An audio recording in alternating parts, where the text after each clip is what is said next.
দেখো বন্ধুরা, আজকে আমি নতুন স্টাইলে রুই মাছ রান্না করেছি। আমার বড় মশাই বলছে একটু অন্যরকমভাবে রুই মাছ বানাও। তারপর আর কি, ব্যাস রাত্রেবেলা মাছ নিয়ে চলে আসলো, বানানো শুরু করে দিলাম।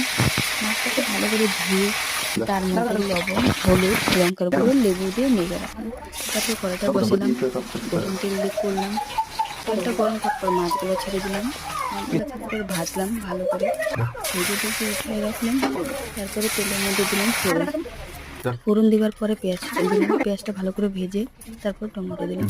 টমেটো ভালো করে ভেজে তারপর দিলাম মশলাটা যে করেছিলাম আমি, সেই মশলাটা। সেই মশলাটার মধ্যে ছিল ধনেপাতা, আদা, রসুন, লঙ্কা। তারপর ওটাকে ভালো করে কষানোর পরে দইটা ফেটিয়ে রেখেছিলাম, দইটা দিলাম। দইটা ভালো করে কষিয়ে নিলাম। দইটা কষানোর পরে একটু জল দিয়ে মাছগুলো ছেড়েছিলাম। মাছগুলো যখন একটু ভালো করে ফুটে উঠলো ঝোলটা, তখন ম্যাগি মশলাটা দিলাম। আসলে আমি গরম মশলাটা পছন্দ করি না, তাই আমি ম্যাগি মশলাই দিই। আমার সব রান্নাতেই ম্যাগি মশলা দিই, শুধু মাংসতে বাদে।